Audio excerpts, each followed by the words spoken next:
Hello, everybody, and welcome to the Makers in Minnesota. I'm Stephanie Hansen, and I appreciate you being with us in season 3 of the program. We are on episode 3 and have had a great season so far. Altogether, there are about 160 some episodes of the Makers in Minnesota. And if you are just new to the program, go back and listen to some of the early ones. You know, it's been an obviously interesting time with COVID the last 6 months. So the challenges for the makers have been really different. But in the beginning, you know, finding a co-packer, learning how to market your business, some of those sort of basic 101 things were what we spent a lot of time talking about. So I'd like to encourage you to visit some of those earlier episodes. Also, if you are looking for help with marketing of your business or you are looking for social media help, please feel free to reach out to me. That is an area that I've been helping makers in during COVID times.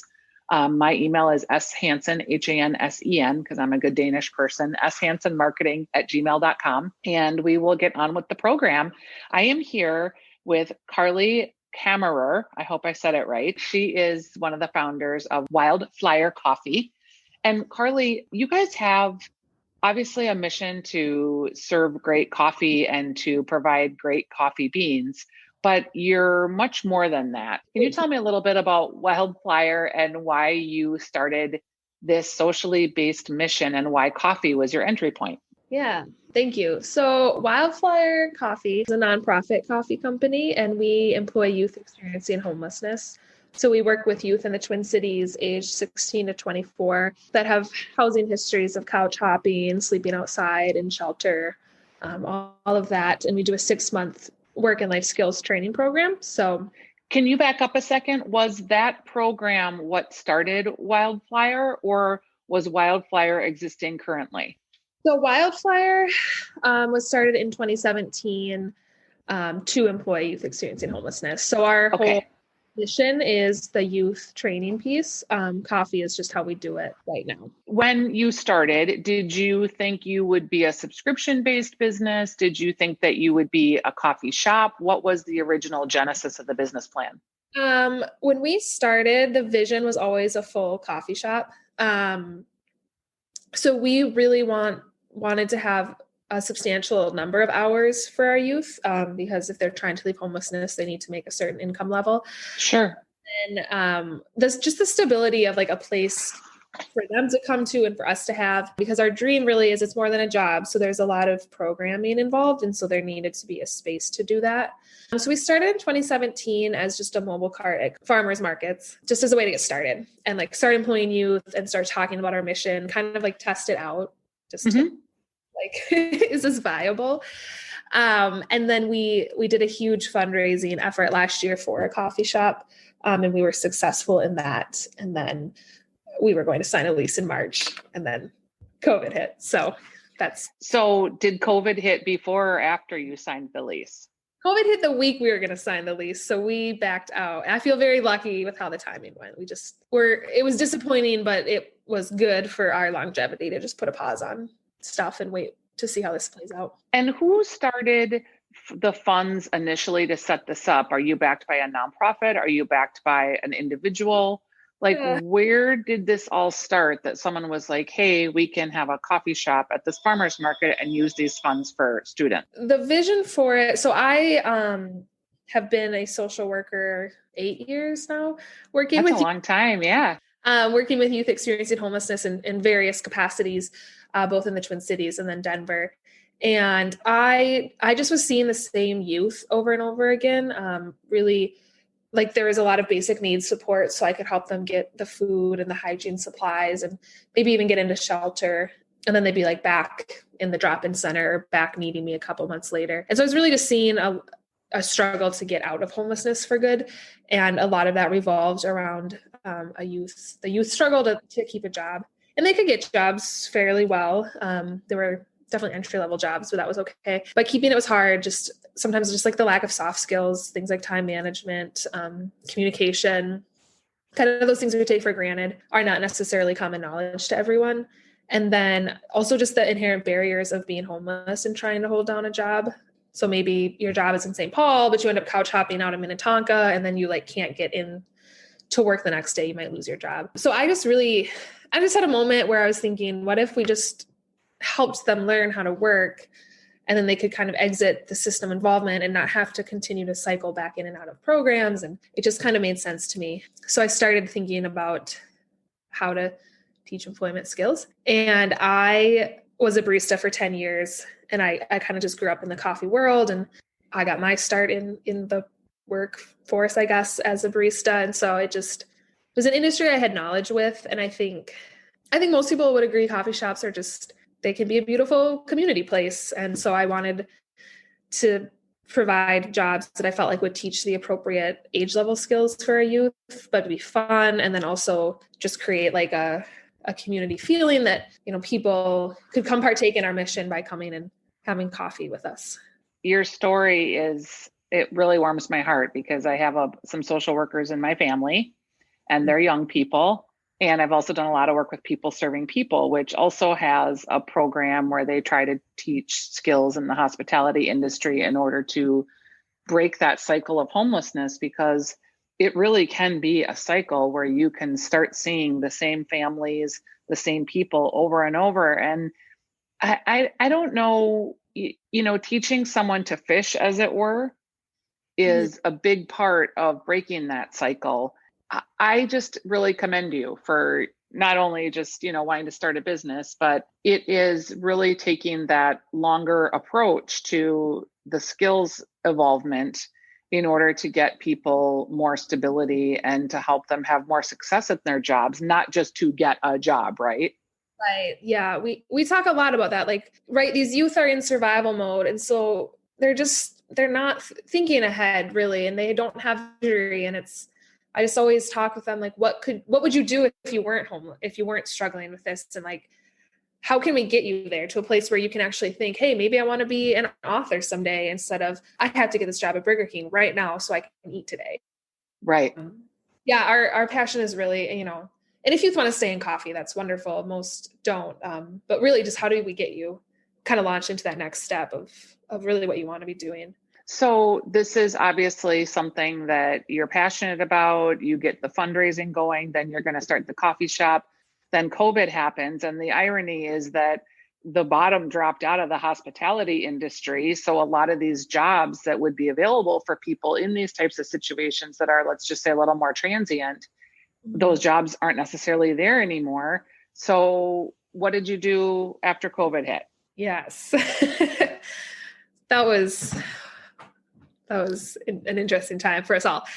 So at that time, yes. So we were comprised of our mobile events, our online sales. So we do have a packaging and like distribution position. And then the coffee shop, which obviously ended up being on hold. And then, yes, the farmers markets were canceled. So it really pivoted to our online sales, which we kind of put it out there to people that was our only way to employ youth for the time being. And our community was awesome. And we had some of our biggest sales during that time just to help, which was great. So is it a subscription model where each month you give them a pound of coffee, or tell me the specifics about that? It's both. So people can just buy, a one-off bag or a cup or whatever on our website. And then we do have a subscription where you can have it shipped to you twice a month, once a month, or weekly if you're big coffee drinker. Which is great. Everyone should drink more coffee. So yeah, we shifted to that because everything was just so unknown too, right? And the hard thing with youth experiencing homelessness is the advice was to stay home. And I was like, well, our youth don't have a home.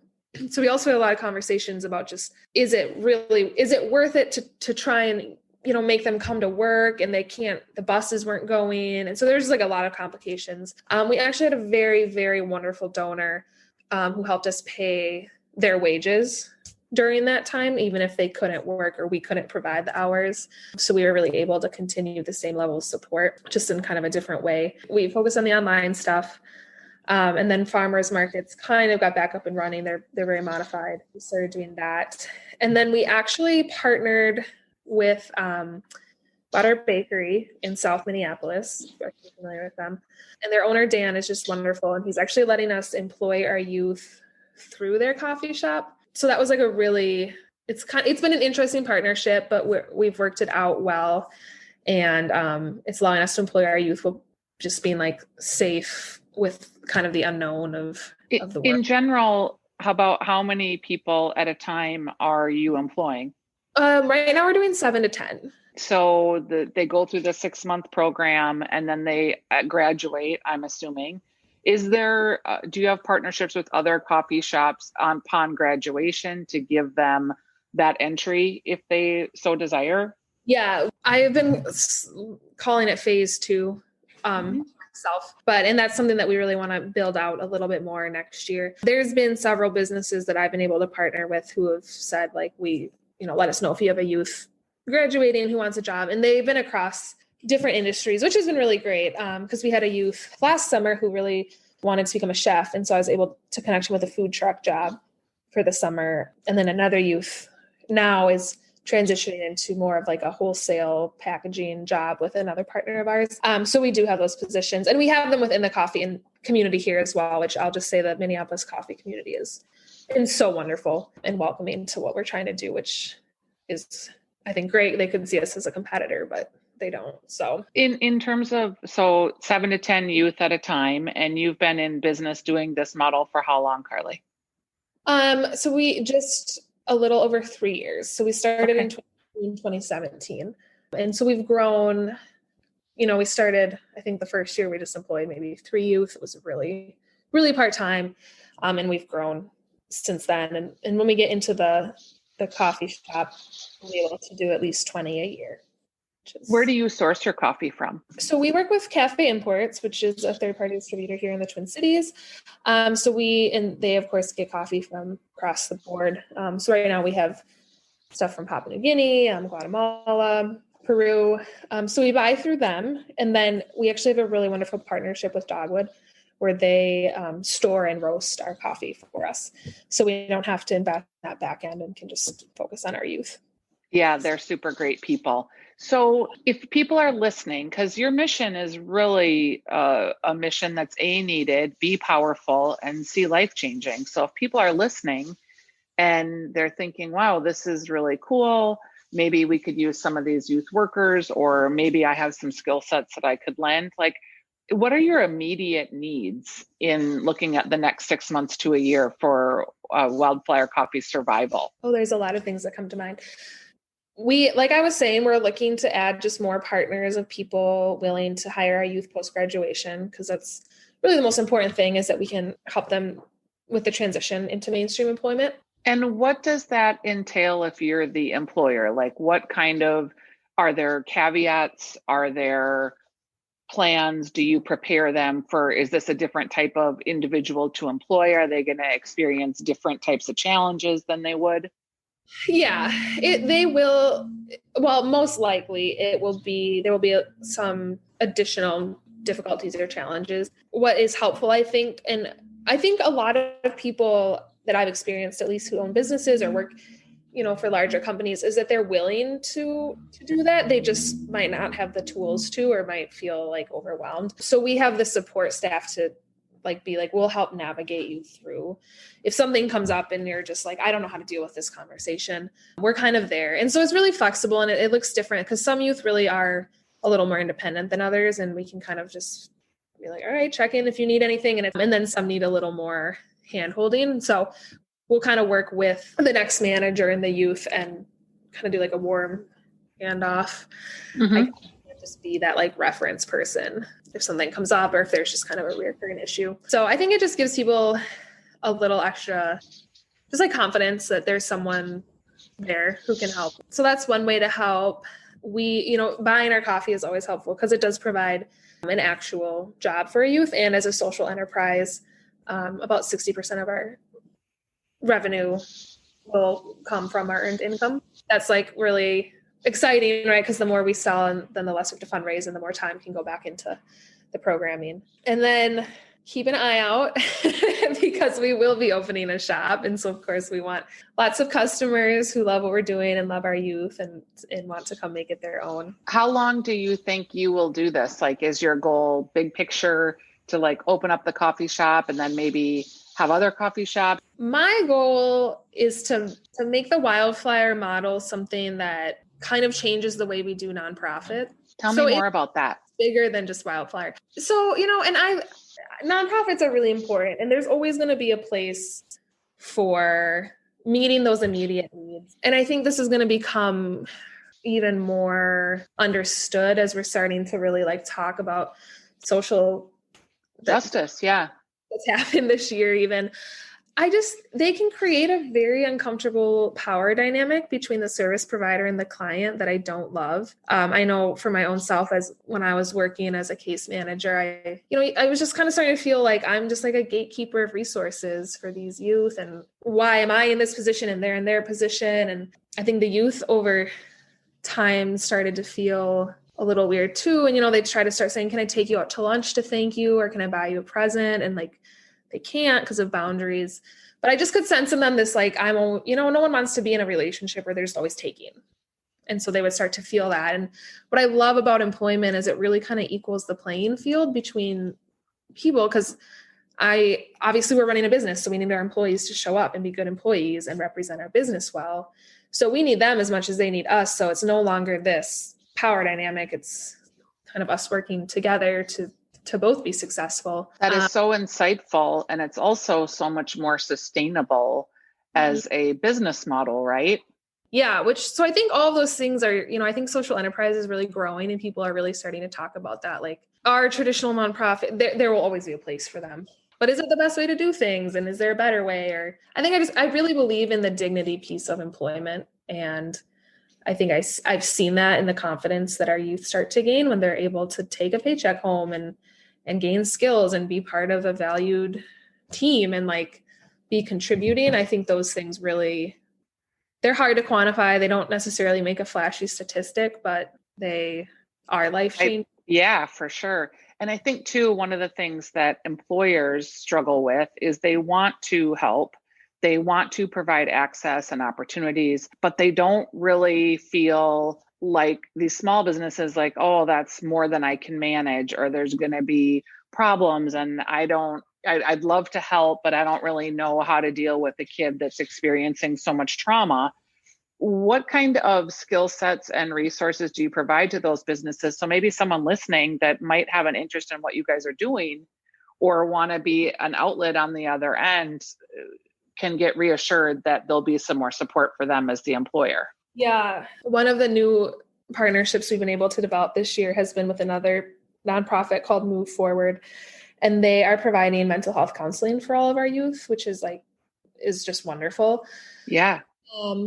Because I would say that is probably one of the biggest barriers for youth. Like you're saying, like, they come in with so much. They might have been robbed the night before and then they're supposed to come into work and fine. And so having that person who is helping talk about emotional regulation and how to deal with those bad days at work and deal with all that stuff is really helpful. And so our youth do have access to a lot of mental health support, which is like employment, housing, and mental health support kind of all, to me, need to be done together and well for a person to be successful. So we can offer that. And then just the skill development piece of our coaches and baristas working with the youth, like hands-on on coaching some of those soft skills can really help them transfer into a next step and be a little more just at like a different skill level, so that someone who maybe can still help but can't help to such a great degree would feel some confidence in taking that on. And ultimately, like you're saying, that's why we chose to be a nonprofit. A lot of people have asked, well, why aren't you just a business?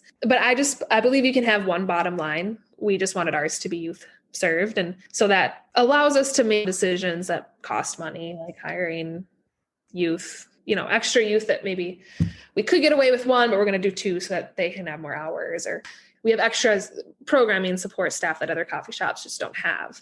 So we need to fundraise for that. Mm-hmm. And people can always just give you money. They can.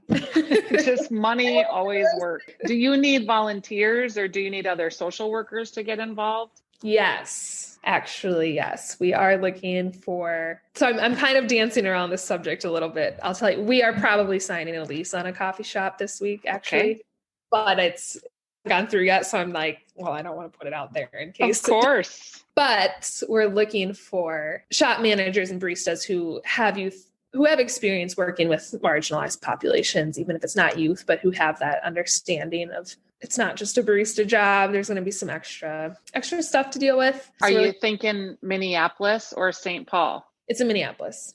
Okay. And I'll email you if we do sign. Yes, I'm so excited to know. And I thank you for spending time with me today. So if I go on your website and I want to buy coffee, I can buy coffee, I can buy subscriptions, I can donate to the overall mission. If I'm a hospitality industry person or a maker that maybe provide work opportunities, would I reach out to you directly? Yep. The contact form right on the website. Okay. So know us about any of those things. It's really great to talk to you, Carley. I'm going to go online and buy some coffee right now. And I'm going to follow up with you offline to see if there's some other connections that I can help make for you. And you got the coffee, right? I did, but I am moving. So I just threw it right away in my freezer. So I'm going to find other, like I said, connections and ways that we can support what you guys are doing, because I really believe in your mission. Thank you. Absolutely. Thanks for being our guest today.